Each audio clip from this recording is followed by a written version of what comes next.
Seigneur notre Dieu, nous te présentons ce moment, nous te bénissons, nous te rendons gloire et grâce. Bien-aimés, je vous parle de la part de notre Seigneur. Je suis le pasteur Paulin Colo de la Nouvelle Jérusalem de Mons et de la Nouvelle Jérusalem de Leuven. Bien-aimés, vous savez tous ce qui nous est arrivé à cause de cette pandémie de coronavirus. Il s'agit du fait que nous avons suspendu toutes nos rencontres jusqu'à nouvel ordre. En général, ce sera vers le 3 avril. Ce sera vers le 3 avril. Alléluia. Je vous parle aujourd'hui dans le sens que il est important que chacun d'entre nous ne pense pas que ce sont des vacances forcées. Nous avons besoin de ne pas nous distraire, de rester concentrés et faire un culte personnel après avoir écouté la parole de Dieu et prier même, trouver le temps d'intercession. Nous avons besoin de nous remettre entre les mains du Seigneur vu les circonstances que nous traversons.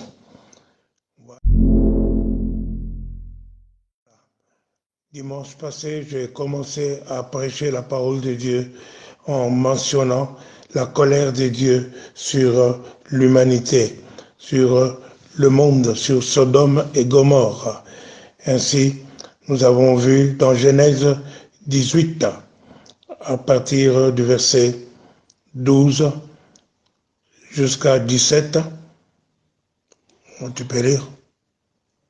C'est Genèse 18, 17 jusqu'à 24. Jusqu'à 24, tu pouvais lire? Oui. Alors l'Éternel dit, cacherai-je à Abraham ce que je vais faire? Abraham deviendra certainement une nation grande et puissante, et en lui seront bénies toutes les nations de la terre. Car je l'ai choisi, C'est ça. afin qu'il ordonne à ses fils et à sa maison, après lui, Oui. de garder la voie de l'Éternel, De garder la voie de l'Éternel, en pratiquant la droiture et la justice. pratiquant la droiture et la justice. C'est ce que le monde ne fait pas. Continue. Qu'ainsi l'Éternel accomplisse en faveur d'Abraham les promesses qu'il lui avait faites.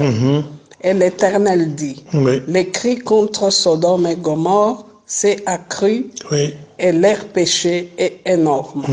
C'est pourquoi Oui. je vais descendre et je verrai s'ils ont agi entièrement selon les bruits venus jusqu'à moi. C'est ça. Et si cela n'est pas, je les saurai. Oui. Les hommes s'éloignèrent et allèrent vers Sodome, C'est ça. mais Abraham s'était encore en présence de l'Éternel. Abraham, c'était encore en présence de l'Éternel. Oui. Abraham s'approcha Abraham s'approcha et dit, et il dit, feras-tu aussi périr les justes avec les méchants? feras-tu aussi périr le juste avec le méchant? Ça, c'est un argument assez fort devant Dieu. Donc, nous avons besoin de pouvoir poser la question à Dieu, feras-tu périr aussi le juste avec le méchant? Maintenant, quelles que soient les circonstances des calamités que nous traversons, nous avons besoin de prier Dieu, d'intercéder vers Dieu, n'est-ce pas, de parler à Dieu pour lui demander d'épargner les justes du méchant.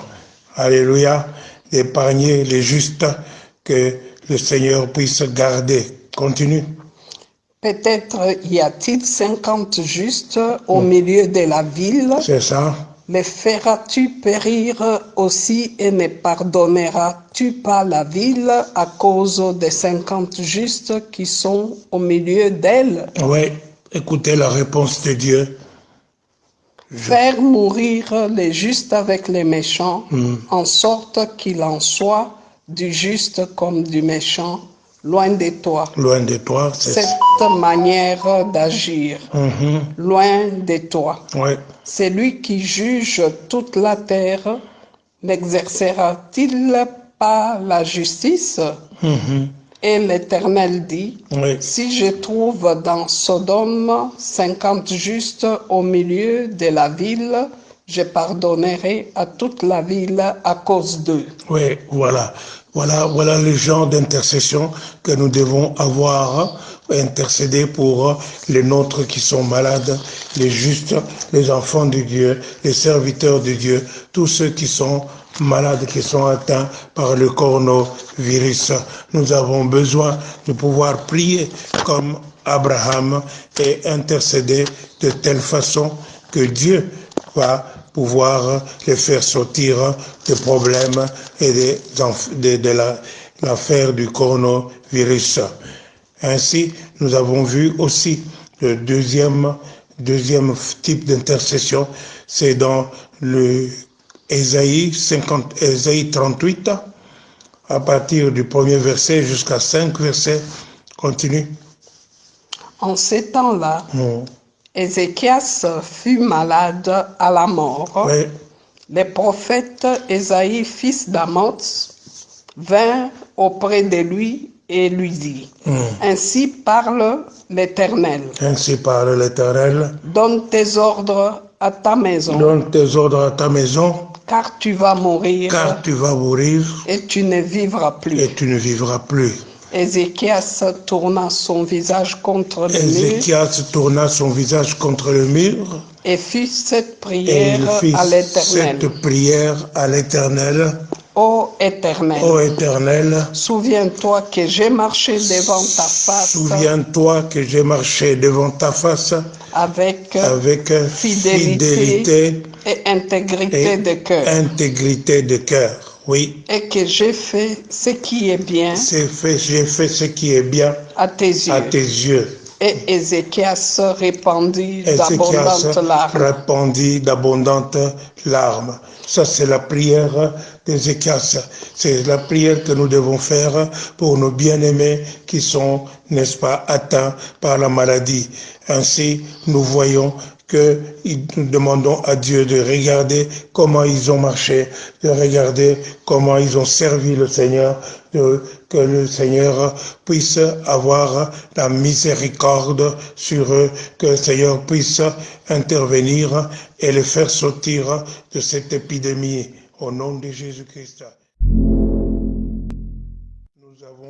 Nous allons voir maintenant la troisième type d'intercession, c'est le genre que nous avions vu, c'était, ceci c'est le rappel de la prédication du dimanche passé, n'est-ce pas? Alors, nous avions vu le peuple de Dieu, Israël, qui était, n'est-ce pas, qui s'était éloigné de Dieu, et nous voyons que comment la colère de Dieu s'était manifestée, n'est-ce pas? Le Seigneur avait envoyé la sauterelle, le gélec, le asile et le gazan, n'est-ce pas, sa puissante armée qu'il avait envoyée pour détruire, n'est-ce pas, tout ce qui était vivant en Israël. Et à ce moment-là, les calamités que le peuple de Dieu vivait, c'était comme si ils sont passés du jardin d'Éden au désert. Mais nous voyons que l'Éternel Dieu leur demande, n'est-ce pas, dans Joël chapitre 2, il demande le temps, il accorde le temps de la restauration d'Israël, n'est-ce pas? Il leur demande qu'ils puissent revenir vers lui. Donc, c'est Joël, chapitre 2, versets 12 à 17. Maintenant, encore dit l'Éternel, revenez à moi de tout votre cœur. De tout votre cœur. Avec des jeûnes avec des pleurs avec des pleurs et des lamentations. et des lamentations. Déchirez vos cœurs Déchirez vos cœurs et non vos vêtements. et non vos vêtements. Revenez à l'Éternel votre Dieu, Revenez à l'Éternel votre Dieu, car il est compatissant et il est miséricordieux, compatissant et miséricordieux, lent à la colère, lent à la colère, riche en bonté, riche en bonté. et il se répand des mots qu'il envoie. Il se répand des mots qu'il envoie, donc du mal qu'il envoie. Continue. Qui sait s'il ne reviendra pas et ne se repentira pas, et s'il ne laissera pas après lui la bénédiction, Oui, des offrandes et des libations pour l'Éternel votre Dieu. c'est ça. Sonnez de la trompette en Sion, En Sion. publiez un jeûne, Un jeûne, oui. une convocation solennelle, Oui, il demande la prière. Continue. assemblez les peuples, Oui, formez une sainte réunion, une sainte réunion. assemblez les vieillards, Assembler les vieillards, assemblez les enfants, assembler les enfants, même les nourrissons même à les la nourrissons à mamelle, la mamelle, que l'époux sorte de sa demeure que l'épouse sorte de sa demeure, et l'épouse de sa chambre. l'épouse sorte de sa chambre. Qu'entre les portiques et l'autre, Oui, les sacrificateurs, pleurent les sacrificateurs serviteurs de l'Éternel, oui, et qu'ils disent, l'Éternel épargne ton peuple, l'Éternel épargne ton peuple. ne livre pas ton héritage à l'opprobre, L'Éternel épargne ton peuple. Ça, c'est très important. Ne livre pas ton héritage à l'opprobre. aux railleries des nations. C'est ça. Pourquoi dirait-on parmi les peuples, où est leur Dieu? C'est ça dont nous avons besoin de prier. Prier comme ça pour les nôtres qui sont malades, qui sont atteints. Le Seigneur épargne ton peuple. C'est très important. Épargne ton peuple. Pourquoi le monde dirait-il où est leur Dieu? Non, il ne faut pas que le monde arrive à trouver cette conclusion-là pour dire où est leur Dieu. Alors nous voyons ces trois types d'intervention. C'est que nous invoquons la miséricorde de Dieu. Nous savons, nous devons savoir que Dieu est bon et Dieu est miséricordieux, lent à la colère et riche en bonté. Alléluia. Alors nous avons besoin de pouvoir implorer ce Dieu-là avec ces trois types d'arguments, implorer notre Seigneur, notre Dieu, quel que soit le type de calamité que nous vivons, d'où vient cette calamité, on ne sait pas, même si ça vient de Dieu, nous avons besoin de toujours prier et continuer à prier.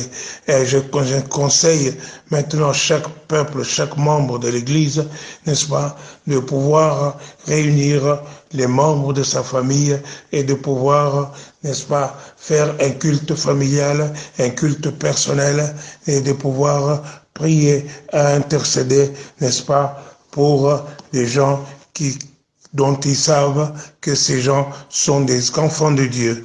Ils sont chrétiens, ils sont enfants de Dieu et ils sont serviteurs de Dieu. Et ces gens sont atteints par la calamité qui est là maintenant. Implorons la grâce de Dieu, la miséricorde de Dieu, la bonté de Dieu, le toucher de Dieu. Ainsi, nous savons qu'il y a, par exemple, prenons l'exemple, Maman Bishop et toute sa famille, la plupart de ses enfants. Ainsi, nous voulons voir la sœur Titi, la sœur Sylvie Coty, et il y a aussi d'autres personnes qui sont atteintes de cette maladie. Et prions pour la plupart des chrétiens qui sont à Séoul, qui sont en Corée du Sud, n'est-ce pas? Prions pour les chrétiens qui sont en France, pour les chrétiens qui sont en Italie, pour tous ceux, n'est-ce pas, que la maladie a atteint. Implorons la grâce de Dieu, parce que nous savons que notre Dieu, c'est un Dieu juste. Il ne laissera pas, il ne va pas faire passer le méchant mourir au même titre que le juste.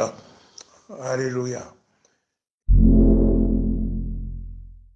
Aujourd'hui, j'ai l'intention, n'est-ce pas, de vous amener une autre vision de la vie du monde, de comment est-ce que le monde est. Et nous voyons cela dans la parole de Dieu, le livre de Romains au chapitre 1er, à partir du verset 18 jusqu'à la fin. Romains chapitre 1er, à partir du verset 18 jusqu'à la fin, et nous verrons comment, n'est-ce pas, l'homme est. Nous voyons que l'homme, les gens, n'est-ce pas, qui sont décrits dans la Bible, ce n'est pas différent de ceux de Sodome et Gomorrhe. Vous pouvez y aller. La colère de Dieu se révèle du ciel contre toute impiété et toute injustice des hommes qui retiennent injustement la vérité captive. Oui. Car ce qu'on peut connaître de Dieu est manifeste pour eux. C'est ça. Dieu les leur ayant fait connaître. En effet, les perfections invisibles de Dieu, sa puissance éternelle et sa divinité, se voient comme à l'œil depuis la création du monde quand on les considère dans ses ouvrages. Ils sont donc inexcusables puisque ayant connu Dieu, ils ne l'ont point glorifié comme Dieu. Ils ne l'ont point glorifié comme Dieu. Ça, c'est l'impiété. Et ne lui ont point rendu grâce. Continue. Ils se sont égarés dans leurs pensées. Et leur cœur sans intelligence a été plongé dans les ténèbres. Se vantant d'être sages. Ils sont devenus fous. Et ils ont changé la gloire du Dieu incorruptible en image représentant l'homme corruptible, des oiseaux, des quadrupèdes et des reptiles. C'est pourquoi Dieu les a livrés à l'impureté. Selon les convoitises de leur cœur. En sorte qu'ils déshonorent eux-mêmes leur propre corps. Oui. Et qui ont changé la vérité de Dieu en mensonge. Et qui ont adoré et servi la créature. Au lieu du Créateur. Qui est béni éternellement. Amen. Continue. C'est pourquoi Dieu les a livrés à des passions infâmes. Car leurs femmes ont changé l'usage naturel. En celui qui est contre nature. Et de même les hommes. Abandonnant l'usage naturel de la femme. Se sont enflammés. Dans leurs désirs. Les uns pour les autres. Commettant homme avec homme, des choses infâmes, et recevant en eux-mêmes le salaire que méritait leur égarement. Comme ils ne se sont pas souciés de connaître Dieu, Dieu les a livrés à leur sens réprouvé. Pour commettre des choses indignes. Du Seigneur. Étant remplis de toute espèce d'injustice, de méchanceté, de cupidité, de malice, plein d'envie, de meurtre, de querelles, de ruses, de malignité, rapporteur, médisant, impie, arrogant, hautain, fanfaron, ingénieux, au mal, rebelles à leurs parents, les rebelles à leurs parents, dépourvus d'intelligence, dépourvus d'intelligence, de loyauté, de loyauté, d'affection naturelle, de miséricorde, et de miséricorde, et bien qu'ils connaissent les jugements de Dieu, bien qu'ils connaissent le jugement de Dieu, déclarant dignes des morts ceux qui commettent de telles choses. Ceux qui commettent de telles choses,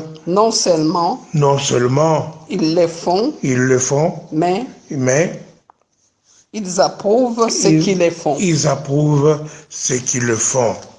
C'est la fin. Alléluia. Et donc nous voyons ici comment est l'homme. Nous voyons, il est impie, un homme impie, un homme injuste, un homme qui retient la vérité de Dieu au lieu de la proclamer, au lieu de vivre la vérité de Dieu, un homme qui change la vérité de Dieu et qui vit des choses indignes du Seigneur. Alors c'est ainsi que nous voyons que même dans nos sociétés actuelles, la Belgique, la France, même l'Australie, n'est-ce pas, ils sont en train, n'est-ce pas, de vanter l'homosexualité et de pouvoir même condamner tous ceux qui seraient contre cette homosexualité. Et c'est ainsi qu'on appelle le mal bien et le bien mal. Mais nous voyons que ces choses-là provoquent la colère de Dieu. La colère de Dieu. Mais nous voulons voir qui est Dieu. Et Dieu est merveilleux, malgré que ces gens, n'est-ce pas, se comportent comme ça. Nous voulons voir que Dieu, la grâce de Dieu est là, malgré le comportement des gens impies, n'est-ce pas? La grâce de Dieu est donnée gratuitement. Elle est manifestée gratuitement. Romains chapitre 3, à partir du verset 24 à 26. Romains chapitre 3, 24, verset 24 à 26. Vous pouvez lire. Et ils sont gratuitement justifiés par sa grâce, par les moyens de la rédemption qui est en Jésus-Christ. Gratuitement justifiés par sa grâce, par le moyen de la rédemption. La rédemption, c'est le rachat qui est en Jésus-Christ, oui. C'est lui que Dieu a destiné par son sang. Donc, c'est Jésus que Dieu a destiné par son sang, oui. À être pour ceux qui croiraient. Pour ceux qui croiraient. Victime propitiatoire. Enfin, de montrer sa justice parce qu'il avait laissé impuni les péchés commis auparavant, au temps de sa patience, enfin, dis-je. Amen. Alléluia. Donc nous voyons ici, c'est la grâce de Dieu qui se manifeste envers tous ceux qui étaient impies. C'est la même manière que l'homme, n'est-ce pas, qui méritait la colère de Dieu, comme toi et moi, n'est-ce pas, l'homme est restauré par Dieu, par la grâce de Dieu. La grâce de Dieu nous restaure. Et l'amour de Dieu nous restaure aussi. Romains chapitre 5, à partir du verset 8 jusqu'à 17. Vous pouvez lire. Mais Dieu prouve son amour envers nous en ce que lorsque nous étions encore des pécheurs, Christ est mort pour nous. Christ est mort pour nous. À plus forte raison donc maintenant que nous sommes justifiés par son sang, serons-nous sauvés par lui de la colère. Continue. Car si, lorsque nous étions ennemis, nous avons été réconciliés avec Dieu par la mort de son Fils. Par la mort de son Fils, nous sommes réconciliés. Oui. À plus forte raison, étant réconciliés, serons-nous sauvés par sa vie. Serons-nous sauvés par sa vie, la vie de Jésus. Et non seulement cela, mais encore nous nous glorifions en Dieu par notre Seigneur Jésus-Christ, par qui maintenant nous avons obtenu la réconciliation. C'est ça. Nous sommes réconciliés avec Dieu. Nous ne sommes plus ennemis de Dieu. Nous ne sommes plus les enfants qui méritaient la colère de Dieu. Nous sommes les amis de Dieu. Continue. C'est pourquoi, comme par un seul homme, le péché est entré dans le monde. Le péché est entré dans le monde par Adam, oui. Et par le péché, la mort. La mort est entrée aussi à cause du péché. Continue. Et qu'ainsi la mort s'est étendue sur tous les hommes. Sur tous les hommes. Continue. Parce que tous ont péché. Tous ont péché. Car jusqu'à la loi, les péchés étaient dans le monde. Or, le péché n'est pas imputé quand il n'y a point de loi. Les lois, non. Cependant, la mort a régné depuis Adam jusqu'à Moïse, même sur ceux qui n'avaient pas péché, par une transgression semblable à celle d'Adam, lequel est la figure de celui qui devait venir. Celui qui doit venir, c'est Jésus, le deuxième Adam. Continue. Mais il n'en est pas du don gratuit comme de l'offense, car si, par l'offense d'un seul, il en est beaucoup qui sont morts, à plus forte raison, la grâce de Dieu et les dons de la grâce venant d'un seul homme. Le don de la grâce venant d'un seul homme. Jésus-Christ, ont-ils été abondamment répandus sur beaucoup. C'est ça. Et il n'en est pas du don comme ce qui est arrivé par un seul qui a péché. C'est ça. Car c'est après une seule offense que le jugement est devenu condamnation. Tandis que le don gratuit devient justification après plusieurs offenses. C'est ça. Si par l'offense d'un seul, la mort a régné, par lui seul, à plus forte raison, ceux qui reçoivent l'abondance de la grâce et du don de la justice, régneront-ils dans la vie par Jésus-Christ lui seul. Alléluia. Donc ceci nous invite, n'est-ce pas, pour mériter, pour avoir l'amour de Dieu, il faut recevoir Jésus-Christ, le seul intermédiaire entre les hommes et Dieu. Ainsi, l'homme va passer du temps de la colère à l'amour de Dieu par Jésus-Christ. Et Jésus-Christ est venu mourir pour nous. Il nous a rachetés.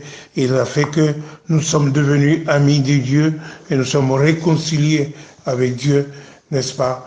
Et la grâce abondante que Dieu a multipliée, n'est-ce pas, nous est donnée. C'est à nous de recevoir cette grâce et de recevoir le don de justice. Cette grâce, c'est Jésus, et le don de justice, n'est-ce pas, le don que Dieu nous donne, cela nous donne la victoire dans la vie. Alléluia.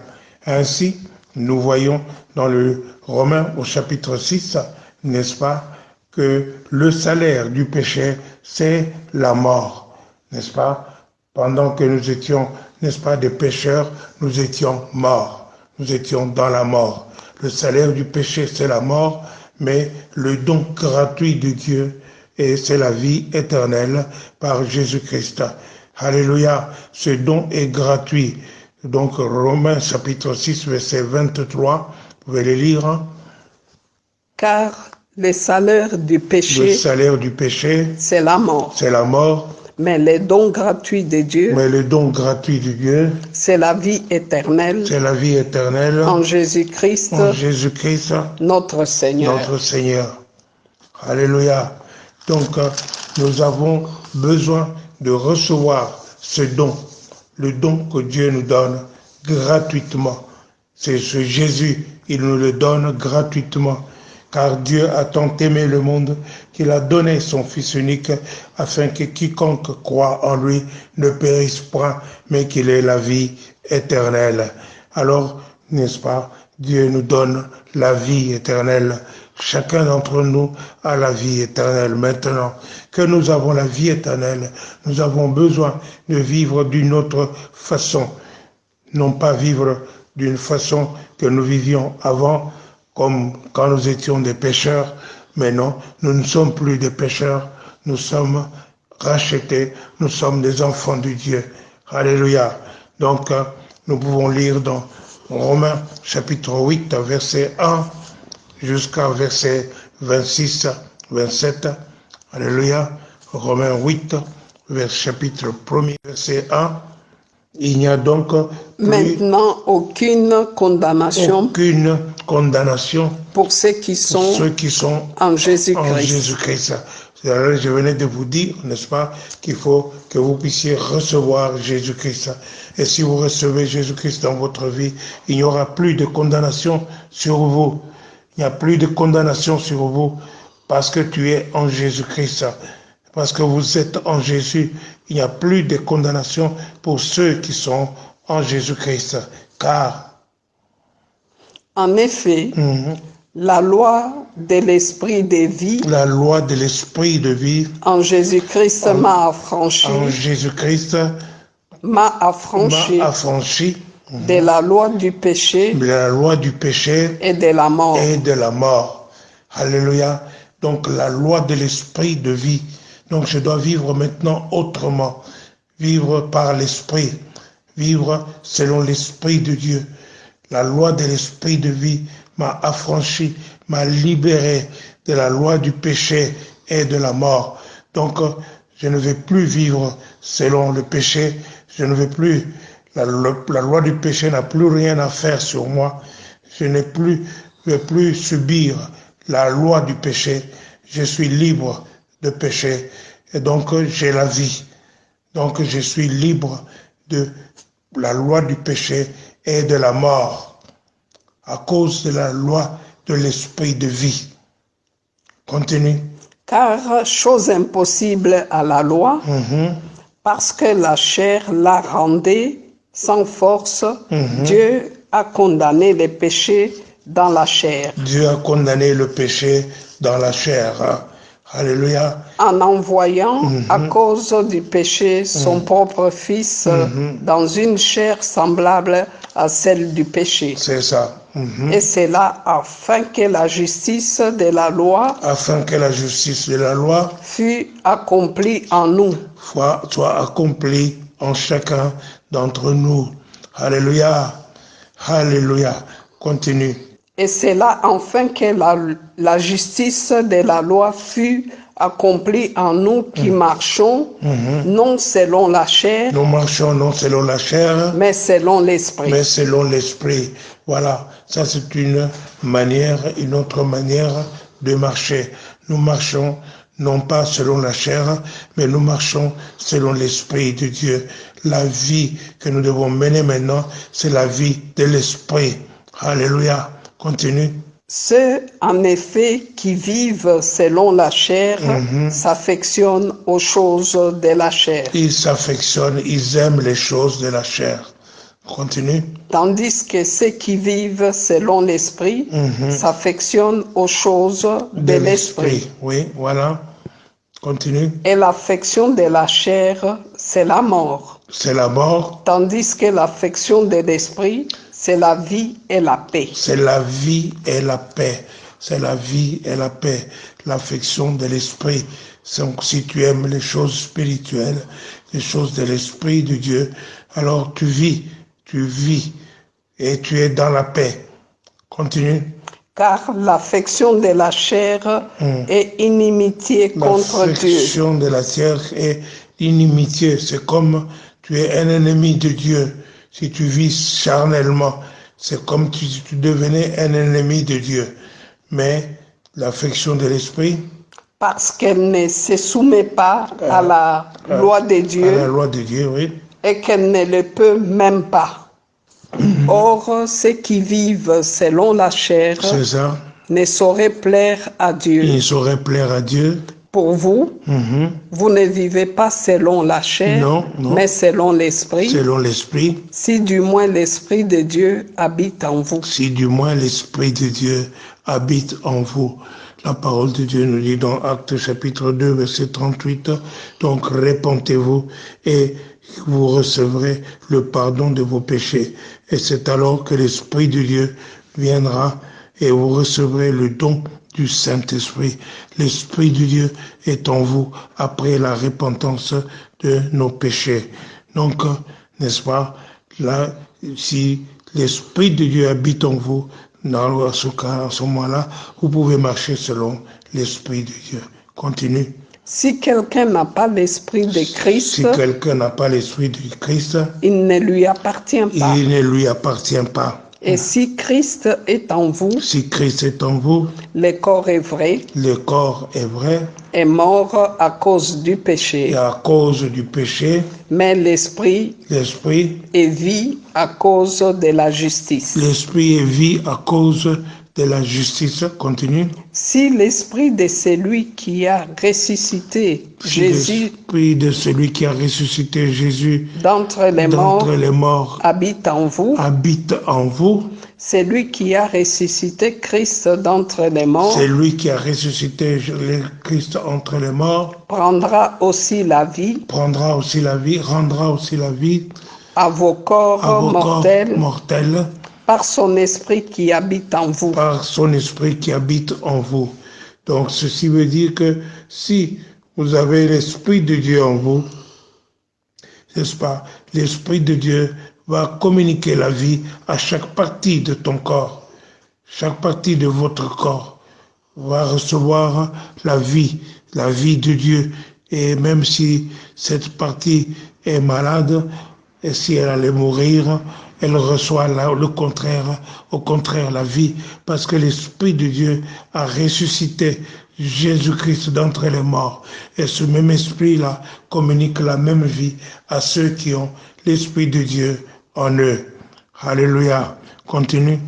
Ainsi donc, frères, nous ne sommes point redevables à la chair Nous ne sommes point redevables à la chair et la chair n'a plus rien à faire avec nous. pour vivre selon la chair. Nous n'allons pas vivre selon la chair. Vous vivez selon la chair. Nous allons vivre selon l'esprit. Si vous vivez selon la chair, vous mourrez. Vous allez mourir. Mais si par l'esprit, vous faites mourir les actions du corps, Oui, vous vivrez. vous vivrez. Alléluia. Donc ça c'est la vie par l'Esprit de Dieu. À partir du moment où nous renonçons à vivre charnellement, à vivre selon les convoitises de la chair, alléluia, et à dépendre du Saint-Esprit, à laisser l'Esprit de Dieu en nous, à ce moment-là, nous vivrons. Alléluia. Continue. Car tous ceux qui sont conduits par l'Esprit de Dieu sont fils de Dieu. Tous ceux qui sont conduits par l'Esprit de Dieu sont fils de Dieu. Alléluia. Continue. Et vous n'avez point reçu un esprit de servitude Non, pour être encore dans la crainte, non, vous ne devez pas être dans la crainte. mais vous avez reçu un esprit d'adoption Nous avons reçu un esprit d'adoption par lequel par nous lequel crions nous Abba crions, Père. Abba Père. Abba Père. Alléluia. Abba Papa. C'est par l'Esprit de Dieu qui dit que nous sommes enfants de Dieu. Alléluia. Alors nous avons cette conviction et cette certitude que nous sommes enfants de Dieu. Donc quelles que soient les circonstances de la vie, nous n'avons pas besoin d'avoir peur. Au contraire, nous sommes enfants de Dieu. Alléluia. Continue. L'Esprit lui-même rend témoignage L'Esprit lui-même rend témoignage à notre esprit à notre esprit. L'Esprit de Dieu rend témoignage à notre esprit humain que nous sommes enfants de et Dieu. nous sommes enfants de Dieu. Or, si nous sommes enfants, Si nous sommes enfants, nous sommes aussi héritiers. Nous sommes aussi héritiers. Héritiers de Dieu. Héritiers de Dieu. Et co-héritiers de Christ. Co-héritiers de Christ. Si toutefois, donc, Christ va hériter de Dieu. Nous sommes aussi co-héritiers de Christ, comme nous sommes aussi enfants de Dieu, comme Christ est enfant de Dieu. Alléluia. Continue. Si toutefois nous souffrons avec lui, si toutefois nous souffrons avec lui, afin d'être glorifiés avec lui. Afin d'être glorifiés avec lui. J'estime que les souffrances du temps présent, les souffrances du temps présent ne sauraient être comparées à la gloire à venir, ne peuvent pas être comparées à la gloire à venir, qui sera révélée pour nous. Qui sera révélée pour nous. Aussi la création attend d'elle avec un ardent désir la révélation des fils de Dieu. C'est ça.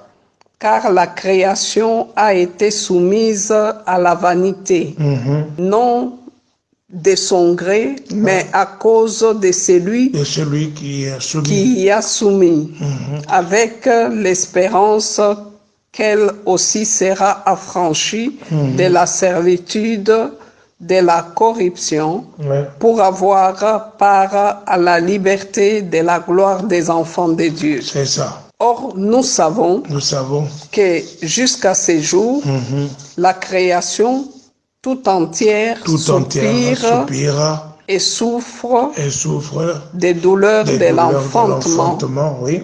Et ce n'est pas elle seulement, mais nous aussi qui avons les prémices de l'esprit. C'est ça. Nous aussi, nous soupirons en nous-mêmes, en attendant l'adoption, la rédemption de notre corps. Ouais. Car c'est en espérant que nous sommes sauvés. Or, l'espérance qu'on voit n'est plus espérance. Non. Ce qu'on voit, peut-on l'espérer encore? Mais si nous espérons ce que nous ne voyons pas, c'est ça. Nous l'attendons avec persévérance. De même, aussi, l'Esprit nous aide dans notre faiblesse. L'Esprit nous aide dans notre faiblesse. Car nous ne savons pas ce qui nous convient de demander dans nos prières. Mais l'Esprit lui-même intercède par des soupirs inexprimables. Et celui qui sonde les cœurs connaît quelle est la pensée. Il connaît quelle est la pensée de Dieu. De l'Esprit. Parce que c'est selon Dieu qu'il intercède. Et c'est selon Dieu qu'il intercède. En faveur des saints. En faveur des saints. Donc nous avons besoin, pour que notre prière soit efficace, n'est-ce pas, que nous puissions dépendre du Saint-Esprit, que nous soyons remplis de l'Esprit de Dieu et que l'Esprit vienne nous aider dans nos prières, parce que nous ne savons pas toujours ce qu'il faut dire à Dieu. Mais l'Esprit de Dieu le sait bien. Il connaît le cœur de Dieu. Il sait ce qu'il y a sur le cœur de Dieu. Il sait ce qu'il faut que nous puissions intervenir, comment il faut faire. Alléluia.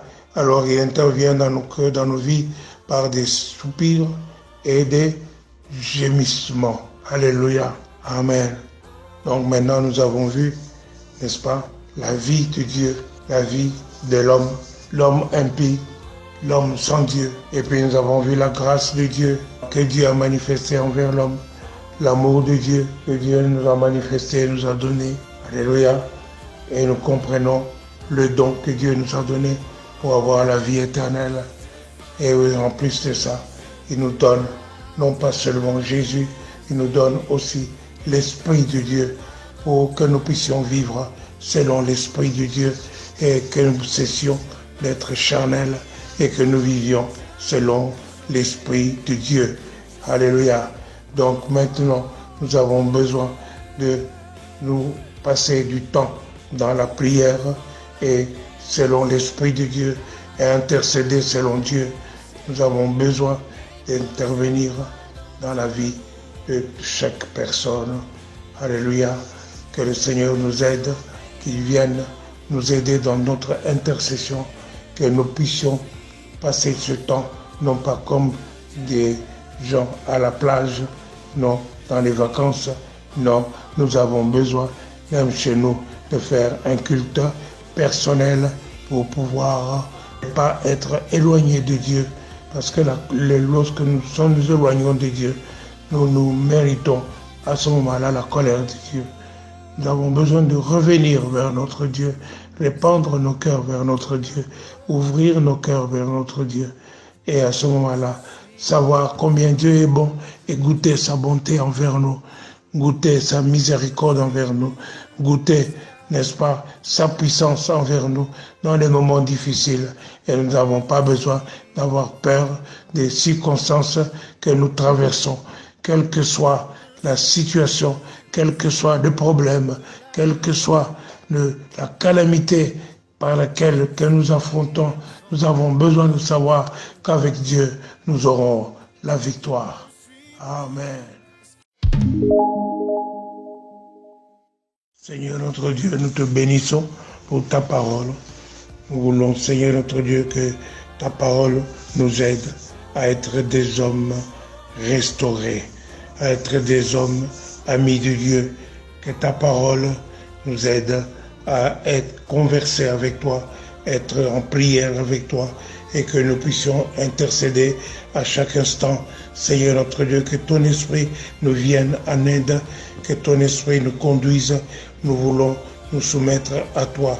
Agis ainsi pour la gloire de ton nom, pour mon frère, pour ma soeur, qui est maintenant dans le temps où à la maison, chez elle, dans le temps d'interruption, n'est-ce pas, pendant que ton église est fermée. Nous prions pour que cette suspension soit la plus courte possible. Au nom de Jésus-Christ, nous prions. Amen.